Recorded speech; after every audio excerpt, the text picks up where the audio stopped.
Welcome back for another helping of oysters, clams, and corpsicles presented by Bolin Media. I am Ross Bolin here with Barrett Dudley to discuss part 3 of True Detective Night Country. Barrett, ask the question. But is it will it be the right question? That's the thing. That's why I'm going to stand my ground and not play your stupid game. Wow. Yeah. Bold choice. Yeah. You like the oysters, clams, and corpsicles play on words I do we like got going oysters, there? clams, and corpsicles. That was from a listener. I know. Not out of my brain. No, I saw that on the Instagram comments. Yeah. And it's very good. I like that quite a bit. Yeah. So couldn't come up with that on my own. Yeah, at least we've got something going for us. That's here huge on this here podcast. Absolutely huge. Yeah. Up top, I'd like to remind everyone that our show is available not only on the major podcast platforms like Spotify and Apple Podcasts, but also in full video on youtube.com/@oystersclamscockles. Shout out to everyone who is subscribed on YouTube already.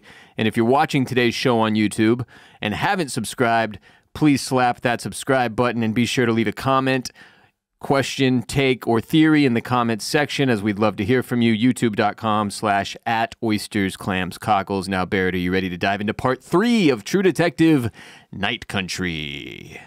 Yes. Let's do it. Part 3 cold opens with a flashback of Navarro attempting to arrest Annie Kay for trespassing and the destruction of private property at the Silver Sky mining facilities. But guess what, Barrett? Great news. Annie Kay is in the middle of delivering a baby at the last birthing center in the region because it turns out she's a doula. Yeah. Annie Kay, doing the doula. Yeah. Yes. Somewhere along the line, I don't know. I guess or somewhere in the in the pandemic era, I would say. Yeah. There was a dividing line, and the powers that be at HBO, they said, enough with our previous signature, which was gratuitous violence and boobies in all of our shows. Gratuitous sex, yeah. Enough with that. Yeah. We need a new signature for a new era. Indeed. And they did, and they came up with something revelatory. And it's that all of their shows now must include an excruciating birthing scene. They gotta have it. There's a quota. It's a quota. Okay? Yeah. And the new signature. I think you're exactly right. They were like, look, we've done sex. We did it for decades. But what does the sex lead to? What comes after the sex? And it's birth. It's birth, yeah. But only traumatic birth. Many times it turns out to be birth. Yeah. So naturally, Navarro, who is simply a police officer who has arrived to arrest Annie Kay, she ends up helping with the delivery by bringing hot water. And the baby comes out, and you're like, oh, this wasn't so bad after all. But then no, it isn't breathing. And it appears it may be a stillborn. Fortunately, it is revived by the other doulas and all is well. But this was a very stressful start, is my point, Barrett. Yeah, I was just like, oh, God, we're in for a ride tonight.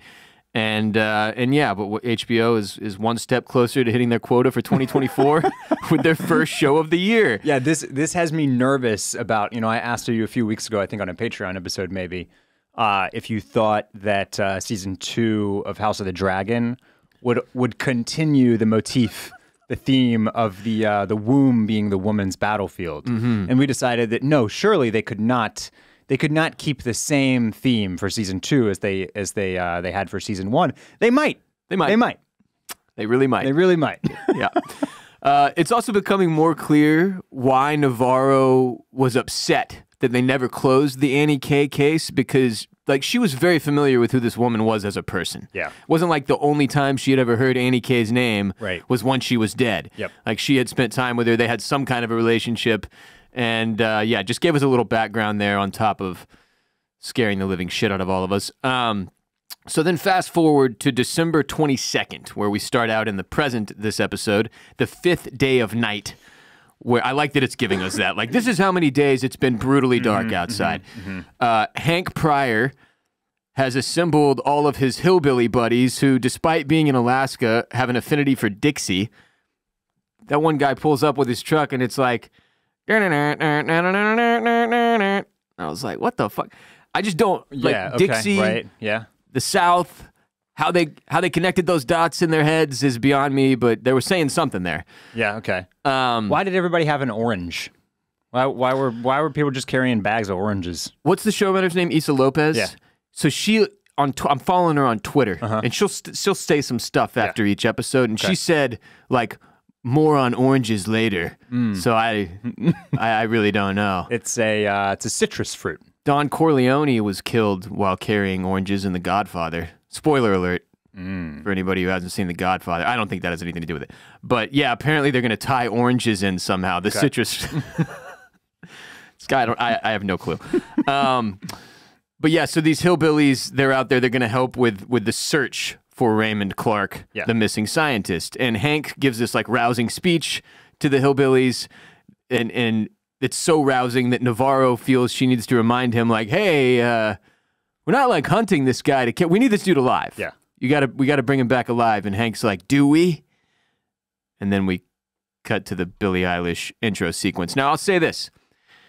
I haven't paid that much attention to this intro sequence in terms of like trying to decipher, like, all right, what all is it showing us? What have we seen in here already? What might be coming? So I'm just gonna ask you a question to frame up something for later in the episode. Okay. What is the last thing you see in the intro sequence? Do you know? You don't have to know. I don't know. Just off the top. Okay. Just hold on to that thought. Is it it's a street? No. No. It's a highway. We'll come back. Highway. We'll come back. We'll come back to it. We drive on the highway with the dark passenger. No, but Dexter. The point is, it's something that it caught my eye at the end of this intro sequence in this episode, and then it comes up later in the episode. So when we get to it, I'll bring us back to this moment. So there were a couple moments here in this opening sequence that just kind of like I had small bumps on them. They just like they flagged in my head, and I was like, and I did a little and that was and I'm saying this now because I'm setting the conversation up that I don't know, something just felt off again about this episode as a whole. And we'll get into the why as we go through the story. But there are pieces of it that feel, man, it just like not natural. And I thought that Navarro, like bumping into Hank, she has not been officially called back in by Danvers yet. Right. She's a trooper. But she's just out there. She's just out there, though, like not doing her job. And then she's just like, she kind of is having like these awkward like bump-ins, like run-ins, like with Hank. I don't know. They just didn't feel, they felt very forced in like a writerly way. Okay. Like, oh, we need Navarro. We need somebody to tell Hank that, to like, watch out for these hillbillies. And like, it makes sense that it's Navarro. So we're going to put Navarro out there, even though like it doesn't really make sense for Navarro. Why was she out there? Yeah. Yeah. Why was she out there? And then why would she like the idea that she would be confrontational in that situation where she's not even like really supposed to be then is also strange to me. Just that part of it, I think she doesn't like him. Right. Well, yeah, obviously. Yeah. But I don't know. They're just in a very small way, it just didn't totally like ring true for me. And felt a little forced. Yes. And that kind of came up a couple more times throughout this episode. And so I'll let you know when I felt that. But yeah, let's continue. Okay. So after the intro sequence, we're with Danvers, who is at the station where she's being informed by Peter Pryor that scientist Lund is still in a coma, and they had to amputate both his legs, and he still might lose his forearms. And we're going to spend a lot of time with good old Lund later in this episode, but it is clearly confirmed for us here early that he did indeed survive being frozen in a corpsicle somehow. Now, still absolutely zero explanation about how, which that part I'm still bumping on. Yeah. Just to be upfront, there weren't moments in this episode that I felt were forced. I have had that feeling in the first two parts of Night Country at different points. This one, not so much. I'm just focused on how this dude survived. That's my main qualm with this show at this point. I need that explained at some point. Okay. But Danvers is putting in a request to transfer Navarro temporarily to her unit so they can start working this case together officially, I guess. And they've got 19 boxes of Raymond Clark's stuff and evidence to be sorted through from his trailer and whatnot. And Danvers asks Peter to crack Annie Kay's cell phone that they found in Clark's trailer because he is young, so he should be able to figure out technology, obviously, Barrett. Everyone in Gen Z is a hacker in the eyes of Gen X and the boomers. That's right. Yeah. I mean, I get it a little bit. Like, I mean, well, but if you told me like, hey, here's the cell phone, you've got to figure out how to crack the password, I would be completely lost in the dark. Like, what am I going to do? You're under 30. You've got hacker friends, don't you, Ross? Go to the you don't internet, have hacker friends? The internet forums. Also, I'm not under 30. How old do you think you and I are? That's true. What year do you think it is right now? This weekend, Laura was looking at something on Instagram, and I said, I was going to tell her to send that to me. Yeah. And so I told her, send that to me. Send it to me on my Instagrams. Wow. And it was, I think it was the oldest thing I've ever said in my entire life. You just feel yourself aging. No irony. Send it to me on my Instagrams. Oh, man. Yeah, send Boomer it to Barrett. Yeah, Boomer Barrett. Just really, Gets stronger every year. Okay, so Peter keeps trying to get Danvers to explain what happened between her and Navarro during their last case, and Danvers finally caves here. She tells him, like, one bedtime story. And it was the Wheeler case that was their last case. It was a murder-suicide revolving around this... not the Annie K case. Yeah, it was not. As you may have thunk. Yeah, may have assumed that. But it was this serial criminal, William Wheeler, who took up with an 18-year-old girl, started abusing the hell out of her, but she wouldn't report him. And eventually, Danvers and Navarro got called out to their place. They find the girl dead. And according to her story, the one she's telling Peter, Wheeler is also dead from a self-inflicted gunshot wound. But as we see in the flashback we are provided with, when they arrive, Wheeler is still very much alive. And not only is he alive, he's, of course, whistling Twist and Shout, the song. And is that the... Yeah. Okay. You got to get subbies on for that one. All right. The old subtitles. Parentheses, whistling, twist, and shout, in parentheses. I didn't pick up the tune there. Yeah, and Danvers repeats, they were both dead when we got there, repeats the lie to Peter and says that Navarro couldn't get over it and that she blamed Danvers for the result of that case, and then she got transferred over to troopers. End of story. So clearly Danvers still lying here, withholding information. And you have to assume we'll get the real end of the story at some point in the back half of this season. But we'll have to wait for that. But yes, very clearly, I think the implication there is that Danvers killed this man. I think Navarro killed him. And it's kind of right. We don't actually know. That's a good... you could talk me into either way there. Yeah. Here's my pitch is that Navarro snaps, murders this dude, and then Danvers and the whole separating from Navarro thing, which so far through 3 parts, you're kind of like, well, Danvers seems like a prick, and she probably screwed up the relationship. Right. I think Navarro snapping and killing this guy is probably what screwed up the relationship, and Danvers been covering her ass ever since. Yeah. That makes a lot. That makes makes a lot of sense too. Yes. Yeah. Next, we're with Navarro out on the ice looking for Raymond Clark. So now we at least have a reason for her to be out there. She's like officially working with Danvers, for Danvers. I do agree with you that at the beginning of the episode when she's out there just kind of going at whatever his name is, it's a little weird because you're just like, does she have the authority even to tell this dude what to do or tell him how to do it? And it's just kind of a bizarre scene. But now she's out there officially on the ice looking for Raymond Clark. No fucking clue what time of day it is, really at any point in this episode, but it is pitch black out on the ice. And Navarro chunks an orange into the dark, and the orange comes back to her, and she hears something whisper, "Help us." So she's picking up a lot. And I'll just say this up front, too. Here's another listener-provided theory. Navarro has a sister who's experiencing mental health issues, episodes, hallucinations at different times. Navarro has already hallucinated once in this season, seeing this one-eyed polar bear. And it has been repeatedly referenced that Navarro's mother also had mental health issues, which actually will come up in a bit here. There is one of the theories that a listener provided me with is that Navarro herself is in fact experiencing delusions and some level of mental health disconnection from reality, which would track genetics-wise, right? Mm-hmm. And she's just maybe not realizing it. So that's just something to kind of toy with in your mind. So this is, again, one of, I believe, 2 times, maybe 3 in this episode, it felt like anyway, that we see Navarro just like out there walking on the tundra. Yep, by herself. Seems like a terrible idea. I don't know what is she doing? What is she doing?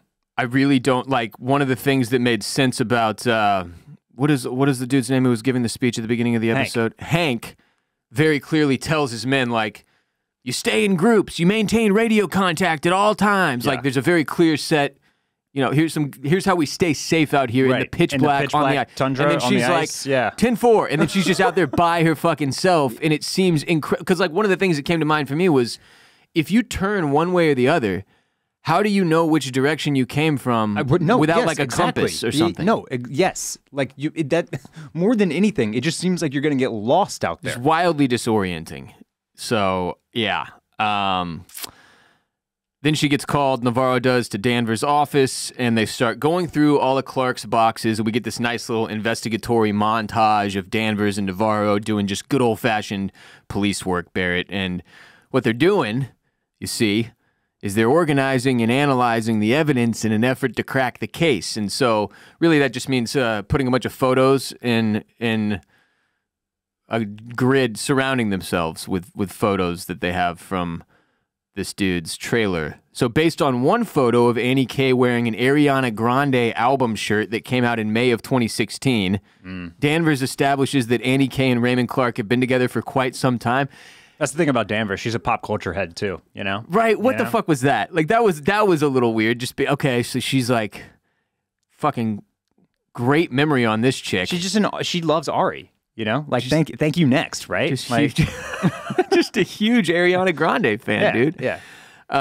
She's still riding for her, I hear, you know, even though she broke up that one weird cat's marriage and, you know, right? Like, yeah, she doesn't care. Still a big Ari fan. She's still a big Ari fan. She actually kind of vibes with that, you know? Yeah, it's her MO. Kindred spirits a little bit, so not that surprising that she like looks down, she's like, oh, that's the May 2016 album. So, again, these are all Clark's photographs they're going through, and Clark and Annie K were together long enough for like her blue tip hair to fade, and they're just trying to establish for us, I guess, that this relationship went on for a long time. Yeah. And Danvers wants to know why this hot, fun girl was with this total weirdo. Ask the question, Barrett. What's the question? Navarro says, why keep it a secret? Oh, right, yes. Which is one of the things we're trying to decipher here, right? So then Danvers asks Navarro if she's still fucking that dog runner bootleg guy, Kavik, quote, or are you back with girls? And Navarro says, are you still fucking anything that can't run fast enough? And then makes she kind of makes the assumption that Danvers is probably chasing Peter. Right? She's banging old Pete. Which also comes up from Hank later in the episode. Yeah. And based on, I guess in those moments, I was like, I kind of put together their past scenes, and I was like, maybe she has kind of been like, not grooming him, but like kind of, you know, working her way towards the possibility of banging. Oh, no, I don't think so. No? No, you don't think Danvers wants to smash old Pete? I don't think so. Okay, yeah. Well. Regardless, this little reference here to Navarro being back with girls also made, and there's a couple other moments in the episode, but it made me think that Danvers and Navarro also may have had a sexual relationship. Yeah, I got that, a little bit of that vibe, which I kind of alluded to a little bit, but maybe didn't explicitly say when she's like unpacking the cans in Navarro's house last episode. Yes. Yeah. I think like when you piece those moments together at this point, you should be on the train of like, oh, they also got romantic. They could have had a little dalliance themselves, I think. Right. Or at least as romantic as Danvers is capable of, which we don't know that that's a very high level of romance. So they get back to the case at hand, and Danvers notices that almost all of these photos that they've surrounded themselves with are either selfied or on a timer, which that moment bumped for me because I was like, how could you fucking tell? She recognizes this one photo as candid and says like someone was with them that day. And I'm like, how can you tell the difference between a photo on a timer and a candid photo? How do you know they didn't set that up on burst and then you know what I'm saying? Like, that's a good point. It was just a little weird that she was so confident, like, ooh, this one was taken by another person that was a third party. But then they find more photos to like back this theory up. Yeah. And anyway, I was just a little weirded out there. But then they use a photo that for one reason or another, like has her electric blue hair dye on the picture. Which, like, what the fuck? Was she with, did she have the photo with her? I could not make heads or tails of this. Like, why would hair dye. Anyway, I couldn't figure it out. I had the same question. This had to feel like a forced moment for you then, because I was like, okay, why would she? What was she looking through her photo album while she was at the hair place getting her hair did, and some of the electric blue hair? How would it transfer? No, it's supposed to indicate who took the photos. But why would the hair lady? I know, that's what I'm saying. None of it. That didn't make sense. How to did me. the blue hair dye, which would be in the home of the hair dye lady, end up on this photograph? End up on the photograph, and thereby indicate that she was the one that took the photograph. Yeah, because Navarro's like, we're not going to need fingerprints. I know exactly who does the electric blue hair dye in this town. And like when they walk into that lady's house, she immediately goes over to like the different colors and picks out the electric blue. Yeah, like she's done this 100 times. It was bizarre. Yeah, but like so I didn't understand if the implication was that like she's doing so much electric blue hair dye that it's constantly on her hands. No, it still doesn't make sense. No, because there's a big stripe of it, man.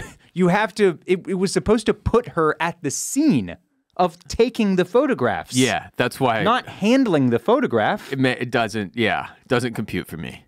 Maybe somebody in the audience knows. If you have an explanation for this, for the love of God, get on Patreon. Get in the Mollis Militia tier and call into the hotline. I guess because she maybe took the photograph. Maybe it was her own camera, and then she was getting the film, and she was going through the photos to give them to Annie K. But had also just done it, or was doing her, was doing her hair, and so it was a jump, man. That was a stretch. The fact that we have to sit here and think about it like that is not great. It's not a good like clue if we're like, wait, what? I always leave room for the possibility that we're idiots. That we're just not like we're just not getting something. Not getting something. But in this case, like in this very particular case, I was like, that was sort of bullshit. Yeah. That they just like, oh, blue hair dye, bam. Like must be this other. It was just bizarre. This woman's name is Susan, the electric blue hair dye lady. Okay. And Susan admits that she knew Annie. And we established that Danvers is actually quite good with small children because her daughter is very upset that the police are in her house, and she's like, let's go make some fucking mac and cheese. And Susan ends up being with Navarro alone and shares with her the fact that she used to also give haircuts to the men at Salal Station. So here's one possibility for this conundrum you and I just uncovered. Everybody in this fucking town is familiar with each other, knows each other. This is the haircut lady. She's the one that does everybody's hair. So if you could surmise, well, that looks like hair dye because she's had blue hair in these other photos. Let's go to the haircut lady's place. Yeah, and I guess what it indicates, maybe what it was supposed to indicate is not that she took the photos, but that she had handled and thereby seen the photos. She must know something. So she knows about she knows that Annie is hanging out with this guy. Yeah, I just want to know how the fucking hair dye got on the photo. That's because she's constantly doing electric blue dye jobs. Yeah, but there's no fingerprints. It's just like a strip of dye. Yeah. Like, anyway. Yeah, we digress. Yeah. Susan tells Navarro she used to give haircuts to the men at Salal Station. One time, and only one time, Annie went with her, and then Annie and Raymond Clark hit it off, and they talked all night, and she showed Raymond Clark her tattoo, and he was fixated on it, and Susan says that Annie dreamt the spiral tattoo when they were in high school, like dreamt it a bunch of times, and then she went and got the tattoo, and then the dreams stopped, which was all very weird. And then Annie and Clark started hanging out all the time. Clark was crazy about Annie, but Annie didn't want anybody to know they were together, which she says was weird.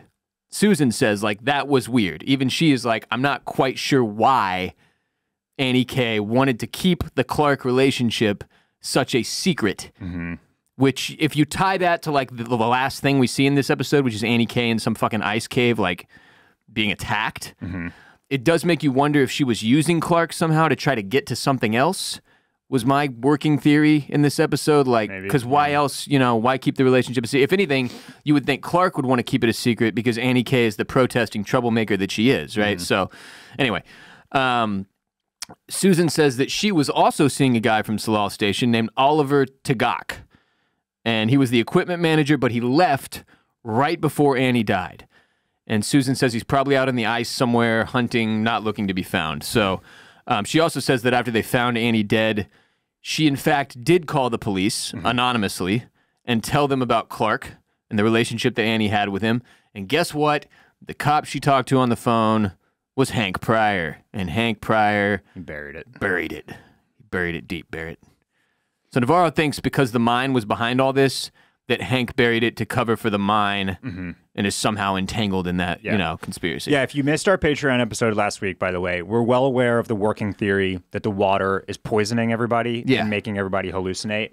And they definitely, boy, it really seemed like y'all just cracked it early, and that's where we're headed. I will say. I'm still totally out on this. Totally out. Man, it's way too obvious. I mean, they are juicing it up in this episode. Yeah. Yeah, but what a lame ending that will be. And the fact that they still haven't said it. They're just like the possibility of it? Yes, they just keep showing you the black water and the children are stillborn and like fucking Lund is popping up like a zombie with the voice of Dorian from The Mask. Yeah, but that's still one person doing the bulk of the hallucinating here who has a family of mental health issues. Yeah. It's true. Anyway, Navarro says Annie protests against the mine. Annie gets murdered. The police shush it all, do the fucking math. And Danvers says, you do the math. Without the mine, there's no town. 50% of the population works for it, which means half of the people who live here had a reason to silence Annie K. And you can tell, like, Danvers doesn't want to, like, buy into the theory that this place is bad, like that Innis is bad, that the mining people would do that. Yeah. She doesn't want to like give it full credence, but you can see it kind of knocking around inside of her old noggin there. Yeah. Also, I believe that there was some online conversation about this that I briefly saw, but it certainly flagged to me that here in Night Country, when every single scene that we've seen to date is in the pitch black, them driving in the car is light out. And Issa Lopez did give some version of an explanation for that as well. Yeah. Which is that, go ahead. So apparently, even during the long night, you get like a, what is it called? Like a temporal something. It's like a twilight luminosity. A twilight luminosity near noon. Around noon, where like the sun almost creeps up to the past the horizon. And so there is like a little bit of like a glow, and you get like that dusky twilight look. Yeah, which they did a decent job of conveying. My guess is that we had a little House of the Dragon thing here, where they're like, well, shit, we have to shoot these scenes, and it's full on bright daylight. Fuck it. And then we got a good excuse with this twilight luminosity. So they just shot the scenes and then added a little filter to make it look more luminous. Not giving Issa the old benefit of the doubt here, huh? I think she's full of biscuits. You do. No, I'm giving the benefit of the doubt. I'm glad that they have the twilight luminosity thing to fall back on. Otherwise, it's just like a terrible production design error. I honestly didn't even fucking notice, which is like, maybe I was just so happy inside my brain that there was finally some light on the screen that I just was like, I don't care for the reasoning. But yeah, she tweeted at 3:02 a.m. because I guess a bunch of people were throwing this at her, and she just stays up all night like thinking about the mistakes she made. Issa, like, God, the X is a bad place, man. You don't need to be on there. Get the fuck off of there. That's for us. That's for us. And even us, it's a problem. But like, you're never gonna appease the trolls there. Like, get out of there. She said to all of you asking, during the long night, every day there's a period of twilight luminosity near noon when the sun approaches the horizon, but it never rises above, and soon the light is gone again. So that's what she's using to write off that one scene where they're suddenly driving in the car and it's not pitch black. Yep. Okay. All right. There we go. Explained. So Danvers points out that even if Navarro is right, like even if this is a whole, like the mining company killed her or somebody in the mining company and it's a big cover up and that Hank buried it, what about her tongue popping up at Salal 6 years after she was murdered? What about the creepy boyfriend that they've uncovered here, Clark, who is now missing from the ice, right? And not one of the dudes in the corpsicle. And then what about the men in the corpsicle and the men on the island, Lund, and like, what about all that, right? Yeah. And Navarro, of course, doesn't have answers for that. Also, Danvers is on Tinder, and she sets her radius to Fairbanks so that she doesn't fuck where she eats. Anymore, anyway. Then the conversation takes a serious turn. This is all like good fun. You're like, just two detectives going back and forth trying to solve a crime and also talking about Tinder. Funny, ha. And then the conversation is like, Danvers starts making fun of Navarro for praying. And then Navarro's like, I don't pray. I listen. I don't talk to God. I listen. I listen. And Danvers is like, oh, shit, that's deep. And then she's like, you ever get this feeling sometimes that you just want to disappear? Just walk out, never stop, just go. Just go. Maybe that's the explanation for what the hell she keeps walking out into the tundra on her own for, with nothing but a freaking Petzl headlight. But Danvers just sits there like, yeah. Anyway, that was just a really weird, like the car ride tone switches so quickly from like tender and not fucking where you eat to Navarro's deepest inner thoughts. But it also tied to like, these two have spent a significant amount of time together, right? Yeah, they were partners. Yeah. And so it just gives you a little more insight into their dynamic here. Quickly, today's episode is brought to you by you, or at least it could be, or should be, if you're subscribed on patreon.com/oysters, clams, cockles. Every week during this 6-episode run of Night Country, in addition to our public sponsor-based episodes like this one, Barrett and I record and release an additional ad-free premium episode available exclusively to our supporters on Patreon, driven by hotline calls from our listeners who call in with questions, theories, and takes, which we respond to on the show. So on our public show here, we cover what happens on each episode and discuss, but then on Patreon each week, we dive deeper, harder, and further with insights from listeners as well. It's just $5 to officially join the Clam Fam on Patreon. And when you do so, in addition to all of our ad-free bonus coverage of Night Country, you'll gain access to hundreds of hours of exclusive content, including our entire companion podcast for every episode of The Sopranos, friendly to first-timers and rewatchers, as well as our bonus coverage for Season 1 of House of the Dragon, Season 2 of The White Lotus, the final season of Succession, The Last of Us, Season 1 of Silo, and Season 2 of Foundation, plus a companion podcast for like 15 different classic movies in the form of our movie club on Patreon. So go today to patreon.com/oysters, clams, cockles, and subscribe to support our show and receive so much more OCC in return. It's just $5 to join the Clam Fam. And if you want to go above and beyond and also gain access to our exclusive hotline number and our Discord server, it's $10 to join the Mollusk Militia tier. We appreciate all of you who are already on Patreon so much for making our show possible, because sometimes, like today, we don't have sponsors, and I need to be able to keep this thing running. And for those of you who aren't on Patreon yet, what are you waiting for? Go now. Patreon.com/oysters, clams, cockles. Back at the Corpsicle, Hank shows up and gives Peter a pair of ice skates for his son, Darwin. His 4-year-old son, Darwin, because, you know, by the time Pete was 4, he was a pretty good skater, Barrett. Yeah. Little father-son bonding here. Yeah. Okay. Again, what are we doing? Is this, did they just need, this just felt like they needed a location for a scene. Like Peter just stays there with the Corpsicle and watches it? Yeah. Yeah. I just, again, I was like, okay, why is Peter just hanging out at the Corpsicle? There's nothing for him to do here. Just studying it. Just staring at it. And why would Hank go to the Corpsicle? It doesn't seem like the 2 out of the 7 police officers in Ennis would just be sitting there watching the Corpsicle thaw. Yeah. Maybe I don't know. Wouldn't they put somebody else on that?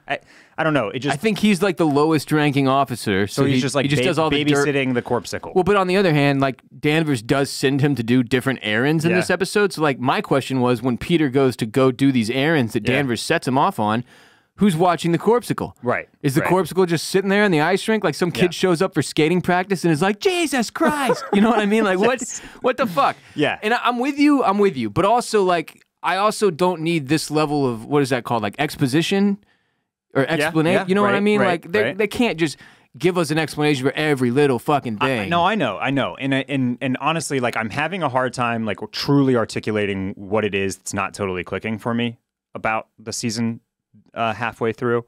But something isn't, and so then it pushes me into the headspace where I'm like looking really critically at everything. Yes, and also it's just like if everything was just had this flow to it, then it's like they're missing something that would, you know, subconsciously just like tell me why Peter has to be at the Corpsicle here, and why Hank is also maybe coming in and out of the Corpsicle rink.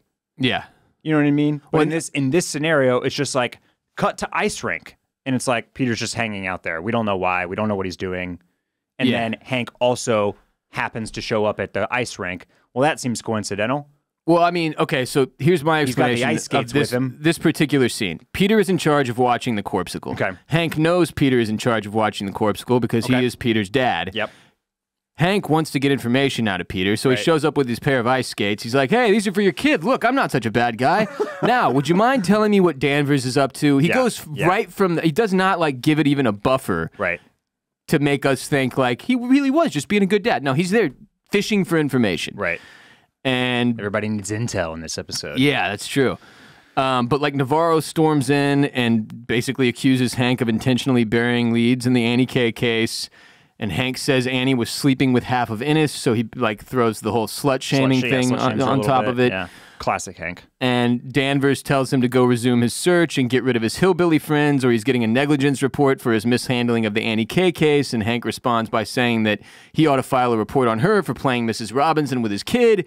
So she knocks his like, is that coffee? I think it's coffee. Yeah. Damn, that's a fucked up move. Yeah. Coffee's generally it's hot. often hot. Very hot. You have to assume they're not drinking fucking cold brew. Oh, hot, hot, hot. In hot, Innis, hot, hot, hot. You know? But anyway, Peter asks who Mrs. Robinson is. I don't even remember what Randy Marsh is doing when he's saying. Maybe cooking? Cooking, yeah, maybe. Creme fraiche, maybe? Is it the creme fraiche episode? I don't, maybe. But remember, Peter's Gen Z, so he doesn't know who Mrs. Robinson is. He doesn't get that reference. No. He's never watched that movie with old fucking Dustin Hoffman. Dustin Hoffman. Yeah. Never heard of a cougar, huh? I did have a question. Pete Pryor? I guess not. I did have a question about this situation. Like, it does seem like it should be a bigger deal to Danvers, this whole Hank thing. There's some more history to her and Hank that we have yet to uncover that is, I'm assuming, causing a lot of this awkward interaction. Because, yes, it is really fucking weird that she's just letting him run around with vigilante hillbillies as part of the search team. And the only thing she says to him about this is like, you cut it out with those hillbillies. Hey, get him out of here. You'd be like, dude, you're putting us in a situation where you're going to destroy the whole case, put the whole department in jeopardy. There's going to be like a federal oversight situation soon if you don't start. You can't just use random hillbillies as part of the search team. Yeah, I'm getting the sense though. Like, have you noticed how they are like in some of the flashbacks, and then even now, people are either wearing something that says APF. Yeah. Like so they are the Alaska Police Force. Like, you see some trucks and stuff that say Ennis Police, but like the way that Danvers was able to be transferred to Ennis as the chief, and like they're wearing the APF stuff, like, so I think just Alaska might just have like one big police force. It's not like HPD versus APD in Texas, right? You know, like very split, very siloed. Yeah, police different forces. cities have their own departments. Yeah. And also it's Alaska, so I'm not sure how much oversight, federal or otherwise, there is at all. And so I don't know, like Hank just showing up with a bunch of dudes in camo and trucks. Just being like, we're going to hunt this human who we don't even know has done anything wrong yet. I was just like, yeah, okay. Yeah. No, I'm with you. When we got to this scene, I was like, oh, Danvers is going to tear him a new one. But she's just but like, she doesn't. She's like, you get the fuck out of here. Do your job. Do your job. And I was just like, damn. And then I had the reaction Navarro did. I was like, that's fucking it? That's it? Dude, you're not going to, come on. Yeah, she slaps him on the wrist. Yeah. And then I love this. So they can't get the forensic expert in because, like, the flight couldn't make it or something. I don't know. Maybe it's more difficult to travel during night country when there's no light. But the alternative is that Peter suggests they bring in his cousin, the vet, a veterinary doctor who works with large animals. And I swear to God, watching this, I was like, to do what? Yeah. What the fuck is a vet going to do? Are they talking about for the corpsicle? He's going to come in and analyze. Why would a vet have any? This was all so strange. They can't get the forensic tech. He can't make it. But then the vet comes and basically does like post-mortem stuff. You're telling me that like Ennis and nowhere in the vicinity has like a human doctor? Has a like a mortician or like what's the word I'm looking for? Yeah, I mean I know what you're trying. Whatever that is. So dealing with dead bodies. They're looking for the forensic tech, but what they need is a guy that can do like an autopsy. Yeah, basically. Yeah, but this is the only connection they've got is is Pete's- one vet. Pete's cousin, the vet. Yeah, I again, it's fine. It's fine. Ennis is a remote place in the Arctic Circle, and Yeah. I get they just don't have that guy. They I do not have that guy. just couldn't believe this was the closest fucking thing. If you want an autopsy, you know where you got to go. You got to go to Anchorage, man. Yeah. You got to get it. You got to get Anchorage involved. Anchorage has all the good shit. That's where all the stuff is. So Navarro goes out to Kavik's ice fishing hut, Barrett, and this is when I noticed Kavik's ice fishing hut is the last thing we see in the intro sequence of this show during the Billie Eilish song. Okay. And it really fucking lingers. And it has a distinct red trim on the roof. Right, yeah. It looks kind of Christmassy. Which during the intro sequence, I was like, I wonder why they keep showing us that. Because like maybe that's where this whole thing ends, is what I had in my mind. Yeah. And then she goes out there in this episode to visit Kavik, and I was like, oh shit. And I think it was on Patreon last week I had brought up, like, I really don't feel good about Kavik. Yeah. Because he's one of the in the two danger zone. Yeah. He's one of the two, like, pure good guys, him and Pete. Yeah. Yeah. And that I thought there was a chance that, like, he might actually swing bad. And this really made me feel like, oh my God, Kavik is going to be, like, in a bad way involved in this somehow. Yeah. Because if his house is his little ice fishing hut is the last thing they show. Mm-hmm. Anyway, just something to keep a pin in, because there has to be something there. Okay. But Navarro asks Kavik about this Oliver Tagak guy, the equipment manager of Salal, who left right before Annie's death. And Kavik says he'll ask around about Oliver if Navarro will share personal information about herself with him. So I guess the thing to presume here is that she doesn't really open up when she's power riding him. It's just pure. He wants more than a physical relationship. Yes, Russ. that's that's correct. He just wants her to open up a little bit. You know, tell me a little bit about yourself. Come on. Let me get to know you. So Navarro storms off, and then she comes back. And if you thought she was going to share some like happy-go-lucky shit about her doesn't he life, say, "Tell me about your mom" or something like that? Yeah, I think he pretty directly asks about like her. Right. And she drops the incredibly depressing backstory about her mom meeting her dad in Boston, her dad being a bad and abusive man, and her mom runs off, takes the kids back to Alaska with her, but her mom was not okay. Mm-hmm. She's like Jules, the sister, voices in her head, episodes. Then one day she went out, never came back. She was killed. Mm-hmm. The fucker was never found. So, and she never told Navarro her Inupiaq name. Right. You know, which is a real bummer. Kavik agrees to ask around about Oliver in exchange for that story and gets a little insight into who Annie is, which kind of throws my theory of, like, this guy's bad somehow. Because, like, why is he trying to get to know her, you know? Yeah, no, this was even, this felt to me like more, going even harder in the other direction. It's like, good guy that's going to get... Look how good this guy is. All he wants to do is, like, know a little bit about this woman that he likes. Accidentally puts his foot in his mouth because he asks about the wrong thing, which is this depressing story, and he opens up the wound a little bit. And he was like, "Fuck." And but he's just he's got such good intentions. Yeah. Like, yeah, this dude's toast. Yeah. He's gonna die. Leah Danvers, the daughter of Chief Danvers, stepdaughter. Yes, sorry, stepdaughter, goes to a local anti-mining meeting with her girlfriend. And the leader of the meeting announces, like, after they get into like a rousing, like, "We were here before" chant, they get into the announcement that this couple lost their baby boy this morning, and he says specifically another stillborn, and asks for a minute of silence. But it would appear there's either that couple had multiple stillborns, or there are multiple stillborns that have happened recently in the community. Yep. And they are blaming the mine for this, the poison water. Yeah, and you'll note the black ink kind of smeared across a lot of the attendees' mouths, which is the same that we saw in Annie makeup K. that Annie K has on. The same decoration that Annie K has on in the death, like her photos, like the crime scene at least photos. I thought that was a mugshot from a time she'd gotten arrested, that they keep showing of her like with her eyes open and that stuff smeared across her face. And that's like her. I feel like there's like her dead face photo is also maybe it's both, but I feel like the photo that they keep looking at is her. And I don't even know if that's in like tribute to Annie K, or that's just one of the traditional Inupiaq like ways they do their face. No, I think this is part of the protest. It's specifically about her, because I think they're like it's probably like it's supposed to like be like from the mine, and it's like they're spreading it across their mouths to like indicate that they won't be silenced or Right. or that the mind is trying to silence them or something like that is the way that I've read it. Okay. But I could be wrong. Well, regardless, Yeah. it's definitely something we see in this scene. Also, just like a weird connection here between, they bring up the stillborn situation, the water in the mines, but also you have to remember we started this episode with Annie K delivering what appeared to be a stillborn baby, but then was actually revived.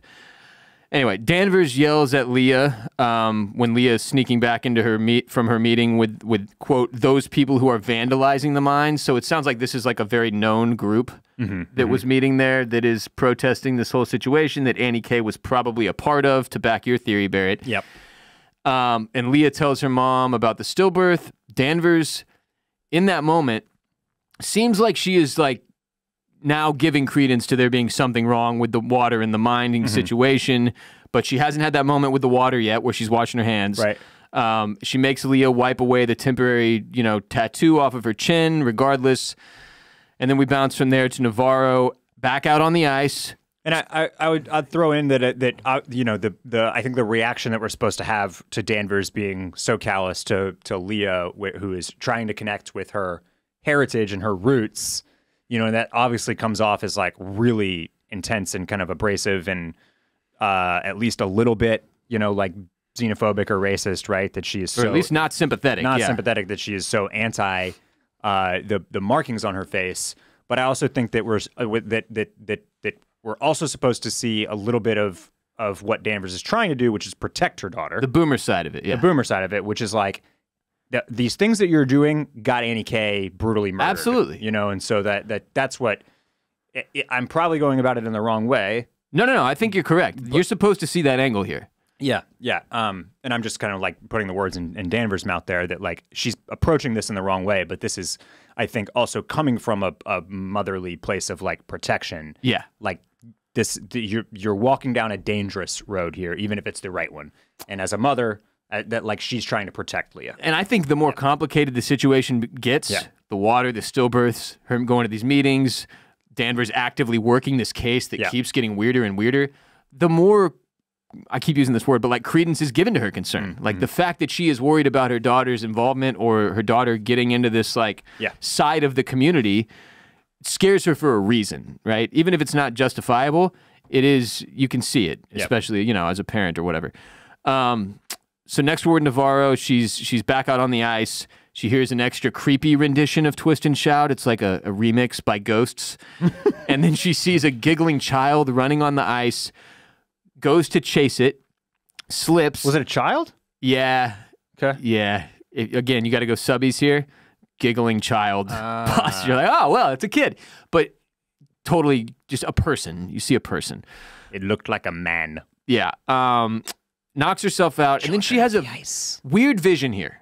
Okay, she like comes to in like a desert setting. It's kind of the opposite of an ice setting, right? Yes. And there's maybe like a flipped over trailer or something behind her, and someone telling her to listen, and then a small child carrying a one-eyed polar bear stuffed animal approaches her and says, "Tell my mommy." But then it trails off before we can hear what this child told her to tell. Danvers' son that she lost, right? I think I was right here. Yeah, I think this was confirmation that the child that we see in the flashback when Twist and Shout is also playing, and they have the polar bear and they're playing with the polar bear, that is that I believe is a child of Danvers that is no longer with us. And I think it was, communicating through Navarro here. Yes. Which you have to, I'd be pretty fucking surprised if we don't at some point see Navarro relaying whatever that kid said to Danvers directly. Right. So Navarro wakes back up on the ice, comes to, and she gets a call from a man named Kenny Hogan, who's covering for Kavik. This was strange because they were very specific. He's like, "Hey, it's Kenny Hogan. I'm covering for Kavik." Like that was supposed to mean something to us, but he tells her that her sister had an episode. Yep. I guess he's like working the bar. Maybe, yeah. And the girl was like screaming that someone was coming, and then she started praying. Navarro has to go and find Julia, her sister, as a result, and she finds her at like some spot that she knew to look for her. I couldn't really tell what that spot was. It's like a capsized shipwreck. Maybe, but yeah. on the ice. Yes, because they're like out on the ice. I and think it's like frozen in there, solid. And they're just like, ah, fuck it, leave it. Yeah. In the permafrost or whatever. Right. So Julia tells her like, hey, I'm having a really fucking bad time. That's what she's like. I think bad stuff. I'm losing it here, is what she communicates to her sister. From there, Peter and his wife get into a fight because he wakes up in the middle of the night and like knocks a bunch of shit off their dresser, and then that wakes up their kid. Yeah. And she's like, fuck it, it's 5 a.m. I've got a test at 7. I might as well start studying. And he's like, it's just one case, honey. I'll wrap this case up and my career will be on the fast track and I'll never have to work this hard again. Yeah.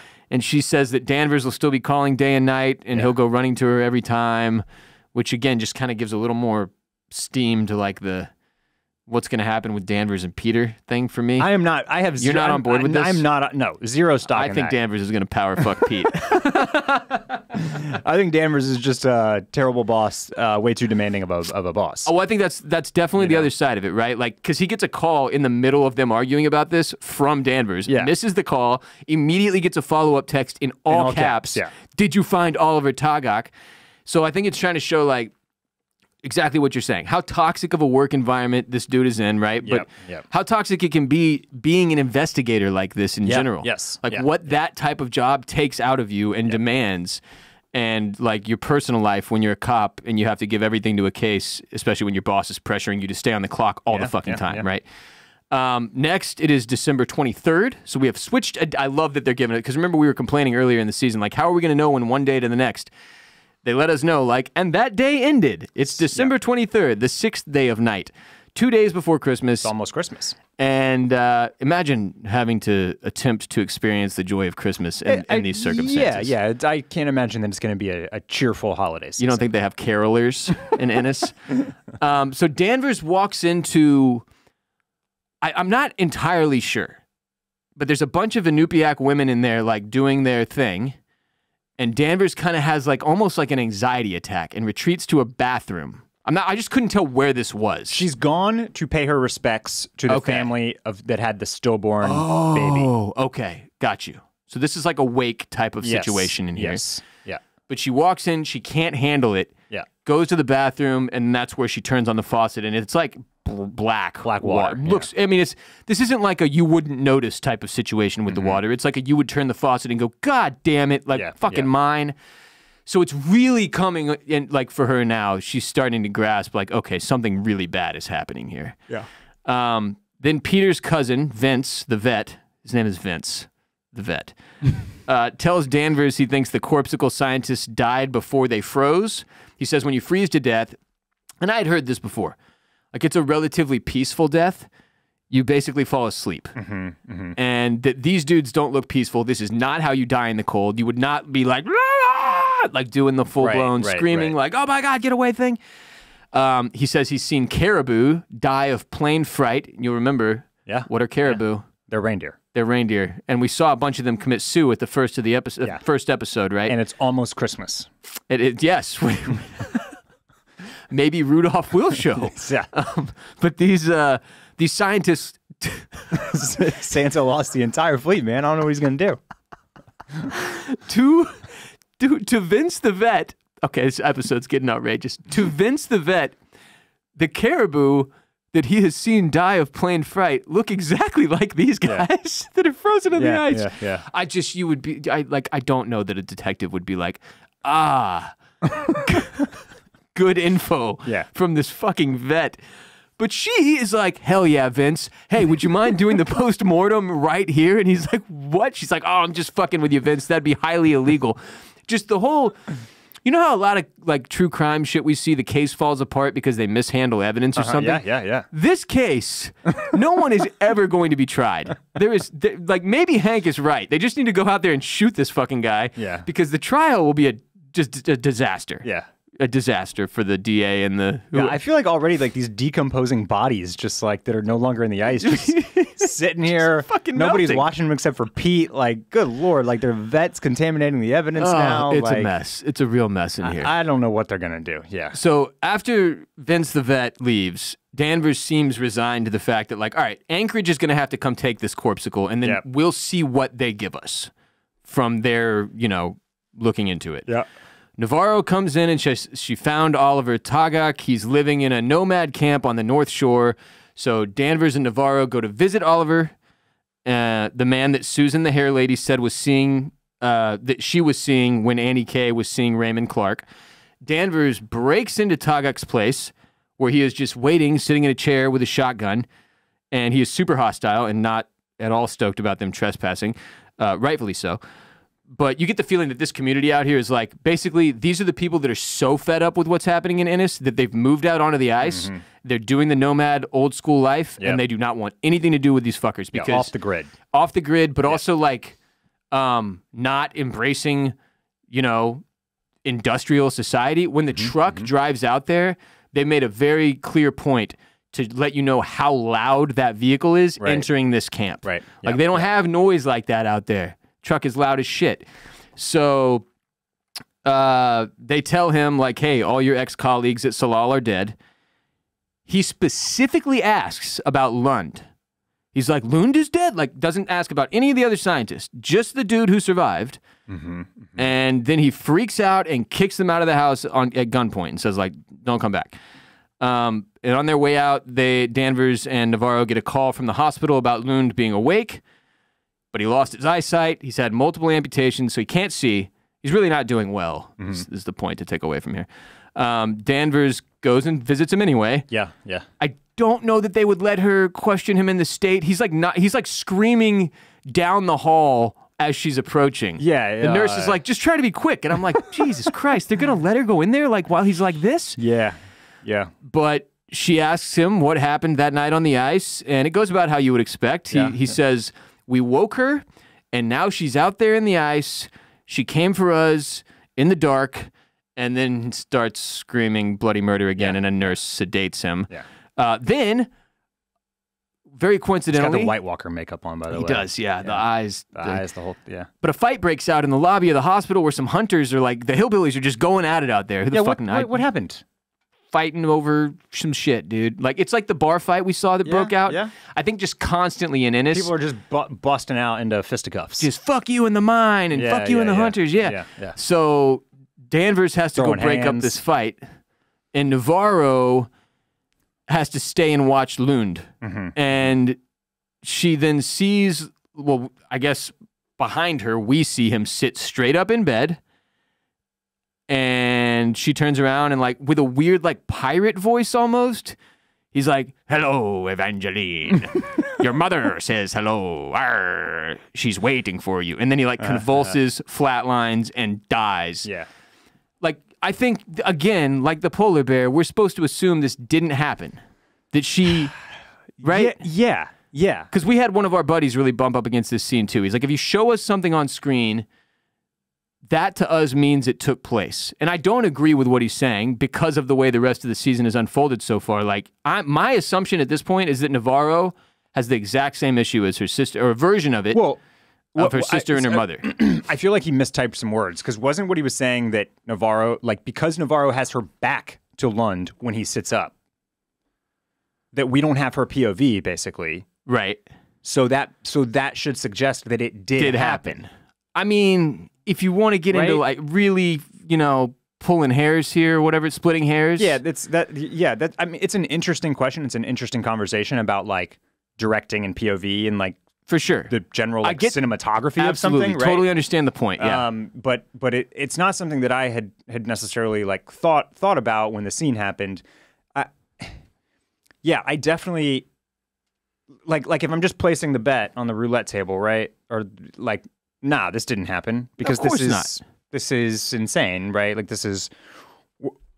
we're either going there or we're not, and I don't think we are. Well, I mean, the question becomes, is there some sort of in-between, a weird spiritual in-between? And does Navarro have some ability to connect with the dead or near deceased? Right. Or is she, in fact, mentally unwell? Like, what is the line that, whatever that lady...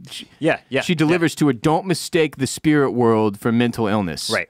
Connection with the spirit world or something like that with mental illness. The differentiation there is obviously very difficult to make. And for people who believe in the spirit world and the ability to make that kind of connection, to determine whether or not you've had a hallucination or something, different that actually occurred is problematic. And I think that's what we're supposed to be experiencing here with Navarro.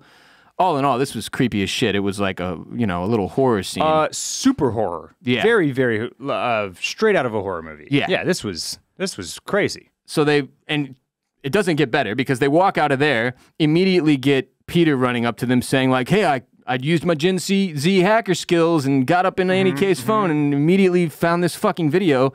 Shows Danvers and Navarro a video that she filmed of herself. And at first I was like, where is she? Like, what is this backdrop? But it's like some kind of ice cave. And she's saying, I found it. My name is Annie Kautak. If anything happens to me, please. And then she gets attacked. The phone drops. And you can hear her screaming for like 30 seconds in the background where she was clearly murdered and stabbed 30 plus times or whatever. So if we do the whole Danvers thing, to ask the question, it's like, what did Annie K find? Because she says, I found it. That's going to be one of the things they're looking into, right? What was she looking for? Why did she want to keep her and Clark's relationship a secret? And then what does Lund think they woke up on the ice that is out there living in the ice? So we're really presented with more questions this episode than answers. And is it the same thing that's inside the cave that Annie sees? For sure, yeah. And based on our conversations before, and we'll obviously get more into this on Patreon later this week, we don't believe this show is going to go full sci-fi. Right. This doesn't end in episode 6 with them being like, we found an ice alien. Yeah. Or a monster that's been unleashed. Like, we think there are going to be very human explanations for everything that occurs. So you kind of have to take all this creepy shit in between with that in mind. Yeah. Right? Like, that there are we're being misled intentionally. Try to hold on to the grip of reality. Yeah, and think about what actually happened. If there is some type of seam that is split in the center of the Earth, revealing massive kaiju, it doesn't seem like we're in the universe that has the right technology to deal with that? To build Jaegers to fight them. You know what I mean? No, that as in Guillermo del Toro's sci-fi epic Pacific Rim and Pacific Rim Uprising, the sequel. So that's the problem. That's the problem for me. That's what I also bumped on that, is that I hadn't thought of it that way. Jaeger technology doesn't seem like it's close to existing, in which case there's no real way to solve this. It'll be the end of time. If it's just kaijus coming up from the ice caves. Who fights them becomes the question. Exactly. Yeah. Not Annie K. We saw what happened to her. Yeah. So no.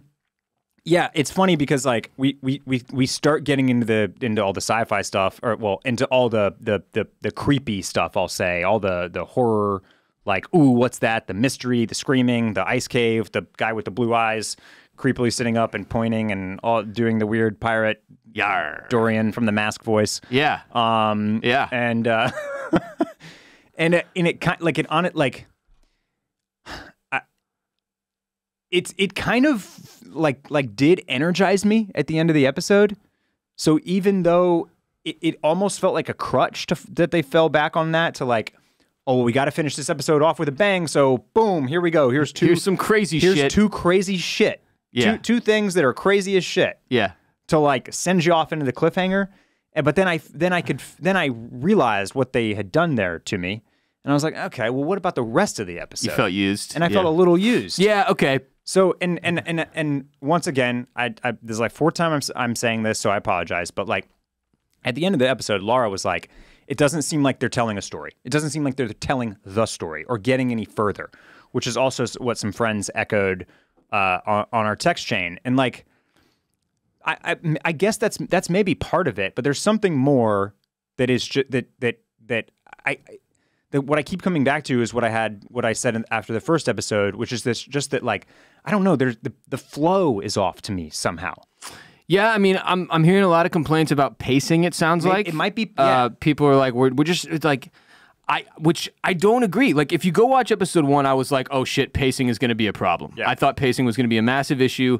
Season 2 jumped us way ahead. We're like, suddenly, oh my God, here's Raymond Clark's trailer. We already have a main suspect. This dude disappeared. Look, the thing thawed out and he's not in there. Holy shit. In this one, I thought we took it even further. Like, now they found this other guy that was out there with Clark that is now living off the fucking grid with these nomads and like doesn't want to be spoken to.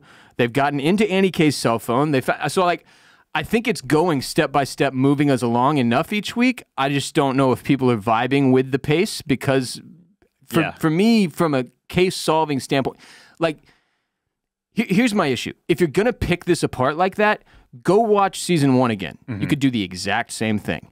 You'll go multiple episodes where literally fucking nothing happens regarding the case. So two things. One, that's kind of that's why I'm trying to figure out what it is that I personally am feeling, because I also am not necessarily sure that it's the storytelling, that it's the pace of the story, or how much information they've doled out yet that I'm bumping on. I don't think that's it. Because now part of what you're saying is that so far through 3 episodes, this does feel more like a 10-episode season to me, or 8 or 9, right? Like, it does seem like they still have quite a bit to tell us with only 3 episodes left. I mean, arguably.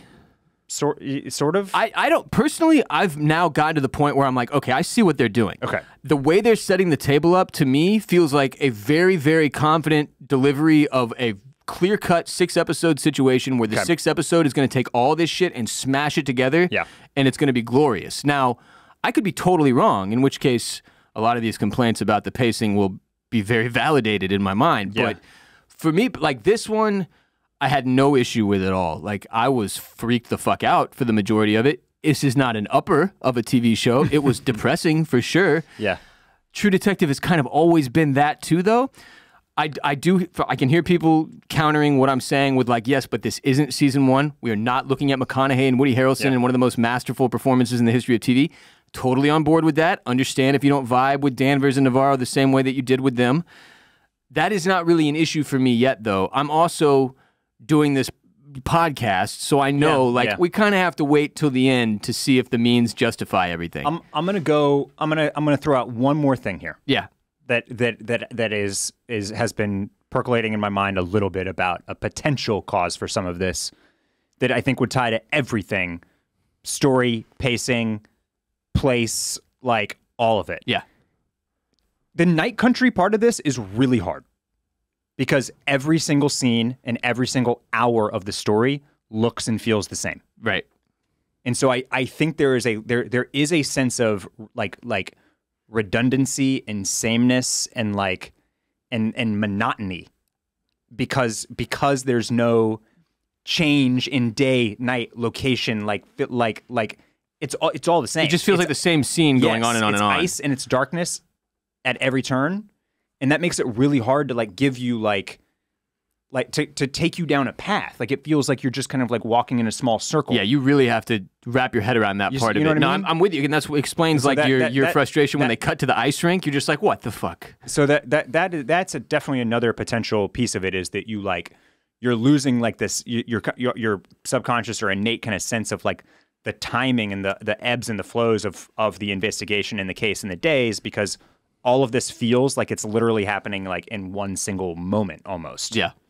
So that's another piece of it that I think is maybe with people, factoring into what I'm feeling. Yeah. No, I mean, and I think that's in part intentional. I don't know if they expected it would negatively impact people's ability to enjoy the show. Yeah. But the setting and everything going on with this Night Country situation, you're in Night Country now, is very much supposed to disorient you. It is supposed to make you feel that sense of disorientation that these people in the setting are dealing with. One last thing that I'll say before we cut for the week to wait till later to discuss further on Patreon. I am a little bit worried based on, I think it's in the like next week on True Detective, or this season on True Detective, and you hear somebody say, "Welcome to Night Country." Welcome to Night Country. You're in Night Country now. You're in Night Country, and I was like, okay, they said the name of the show out loud. Yeah. Well, not that. They just took the "You're in Carcosa now, take off your mask" thing and changed. If you're gonna do all this referencing to season 1 and then you're gonna directly steal lines from it, that's a little bit. It's pushing the envelope for me into a place. Who I'm not says you're in Carcosa now? The big bad. Okay. The dude. The last episode dude. Got it. He says, like, calls him Little Priest and tells him to take. Anyway, the point is that line, "You're in Carcosa now, you're in Night Country now," or whatever. Like, those are. It's like there's a difference between referential and just like dick riding. You know what I'm saying? Like, if you can't create your own vibe, so you're going after the vibe of a pre-existing vibe that was inarguably a fantastic vibe, but you can't just go and bite But for a casual such as myself that has not just recently rewatched season 1, Yeah. I wouldn't have picked that up. Yeah. Well, you should be servicing the diehards like me more than the casuals like you, right? Anyway, Barrett and I will be back later this week on patreon.com/oysters, clams, cockles with further discussion and digestion driven by hotline calls from the Mollusk Militia supporting us there on patreon.com/oysters, clams, cockles. Get on there, support the show. It means a lot. Thank you. Also, support our sponsors when we have them. That goes a long way to ensuring we continue to have sponsors. For more from me, Ross Bolin, listen to the Ross Bolin podcast wherever podcasts are played, or watch on youtube.com/@the Ross Bolin podcast. Mr. Dudley, where can the good people follow you to keep up with all that you do? Check me out on the Instagrams Check him out at Barrett Dudley. Check him out at BARRETT Dudley on the Instagrams specifically. Yeah, you can send it to my Instagrams. I'm at WR Bolin. You can send it to me on my Instagrams as well. Also on X, formerly known as Twitter, at WR Bolin. Go to bolinmedia.com/merch. /shop to grab yourself some merch. bolinmedia.com/shop. Thank you for being here today. Thank you for listening. Thank you for watching. And until we meet again, ask the question.